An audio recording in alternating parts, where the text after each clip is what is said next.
As novas unidades flutuantes de produção e estocagem da Petrobras, os FPSOs P-43 e P-48, possuem cada uma a capacidade de produzir 150 mil barris de petróleo por dia.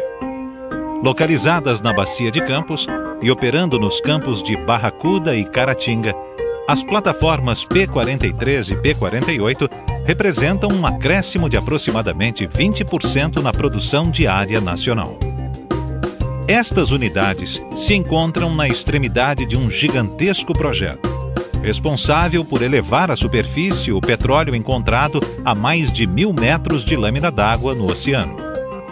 Além de estocar e transferir o petróleo, um FPSO tem a função de processá-lo, retirando do óleo encontrado nos reservatórios a água e o gás.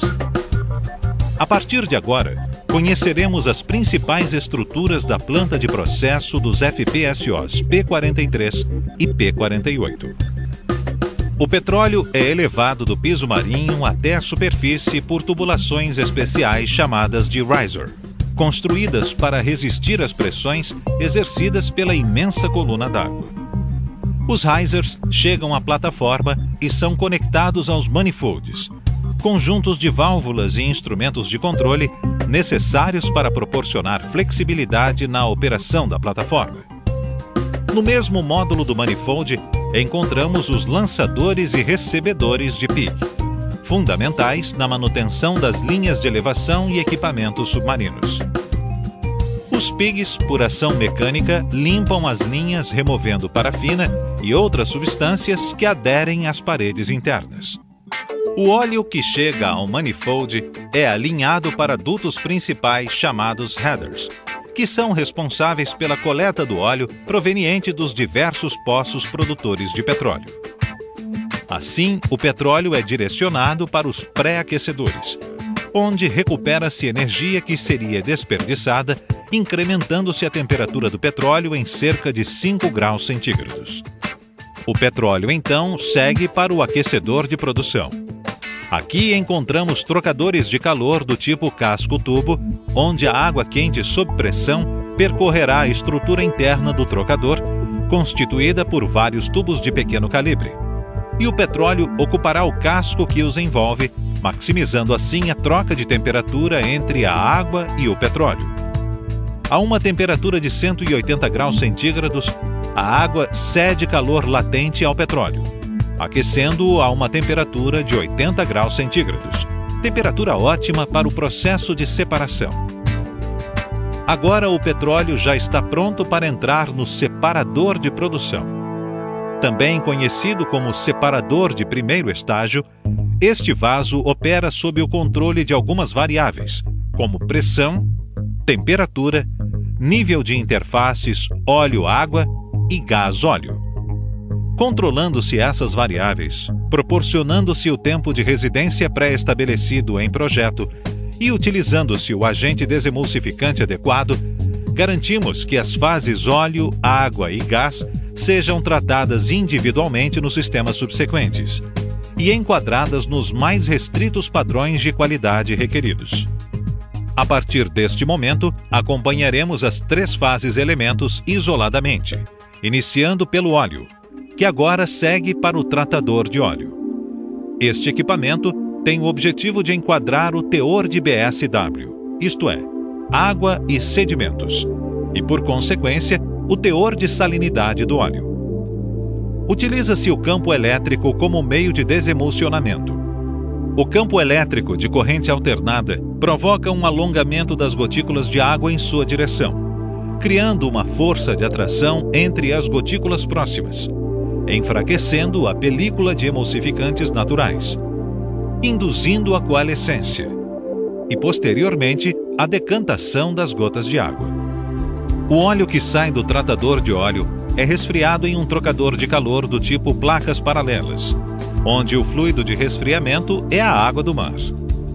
Após o resfriamento de 80 graus centígrados para cerca de 53 graus centígrados, o óleo segue para o separador atmosférico, que é o último estágio de estabilização do óleo. Paralelamente, efetua-se a recuperação dos gases separados neste vaso, maximizando a produção de gás. Finalmente, o óleo segue para os tanques de carga do navio. A distribuição do óleo pelos diversos tanques visa manter a estabilidade da embarcação. Após cerca de 7 dias de produção, o óleo acumulado nos tanques da plataforma é aliviado através de bombeamento para o navio aliviador. Esta operação é denominada offloading. O offloading pode ser realizado tanto pela proa quanto pela popa dos FPSOs. Para isso, as plataformas dispõem de bombas com capacidade de bombeamento de até 10.000 metros cúbicos hora. Esta operação tem uma duração média de 24 horas. Agora que percorremos todos os processos de tratamento do óleo, vamos voltar até o separador de produção, para acompanhar os estágios do tratamento do gás. O gás precisa ser comprimido e desidratado para que seja utilizado. Após sair do separador de produção, o gás carrega uma quantidade de líquido que precisa ser retirado antes de chegar ao compressor. 2 vasos, chamados de safety, cumprem com o papel de separar líquido do gás. Ambos possuem a capacidade de operar com 3 milhões de metros cúbicos diários de gás e separar até 354 metros cúbicos diários de líquidos. Estes vasos minimizam a possibilidade de arraste de líquido para os compressores, evitando danos. O compressor é uma máquina operatriz, ou seja, precisa de aporte de energia para funcionar. No caso das plataformas P-43 e P-48, os compressores são acionados por motores de alta potência, com variadores de frequência, que são dispositivos para controle de capacidade da compressão. Cada um dos 2 primeiros estágios de compressão é composto de um resfriador de gás e um vaso para separação do condensado, que é formado após a compressão e resfriamento do gás, sendo este condensado reciclado para o estágio anterior. O gás do segundo estágio de compressão, após o resfriamento, segue para a torre de desidratação de gás, conhecida como torre de TEG. Trata-se de uma torre de absorção de água, utilizando-se o TEG, trietileno glicol, como fluido de absorção. Esta operação é maximizada pela redução da temperatura e aumento da pressão. Todo o sistema de controle da torre foi projetado de forma que o gás efluente da torre de TEG esteja suficientemente desidratado. Ao sair da torre de TEG, o gás entra no terceiro e último estágio de compressão. Agora que percorremos todos os processos de tratamento do gás, voltamos até o separador de produção, para acompanhar os estágios do tratamento da água produzida. A água oleosa a 80 graus centígrados proveniente do separador de produção trifásico entra numa bateria de hidrociclones, onde parte do óleo carreado pela água é removida e reciclada para o sistema de tratamento de óleo. A água quase isenta de óleos e graxas passa então pelo pré-aquecedor de óleo antes de entrar no flotador, que é o equipamento responsável pelo polimento final do tratamento de água produzida.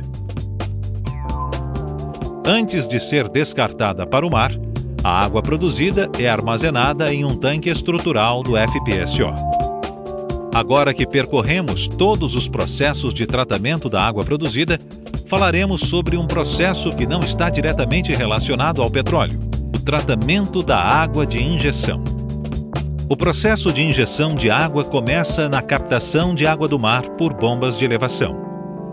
Antes de entrar na torre desaeradora, a água passa por filtros para remoção de partículas superiores a 80 micras. Então, na torre desaeradora, a água do mar é submetida a um stripping de gás, que é um processo de remoção mecânica do oxigênio. Paralelamente, é feita a injeção de um sequestrante de oxigênio, bisulfito de sódio, que objetiva a remoção química do oxigênio que não foi removido pelo stripping e também do cloro residual. Na saída da torre desaeradora, são injetados produtos químicos biodispersantes que evitam depósitos de micro-organismos, biocidas de choque, que são injetados 2 vezes por semana para controle microbiológico, e, caso necessário, uma injeção complementar de sequestrante de oxigênio. Para complementar o tratamento da água de injeção, A mesma passa por filtros do tipo cartucho para remoção de sólidos maiores que 5 micras.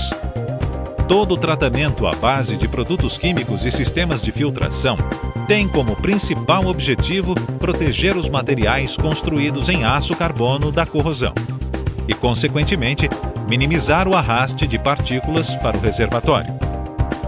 Várias medidas são tomadas para evitar a queda de injetividade nos poços injetores de água e evitar a perda de produção devido às incrustações.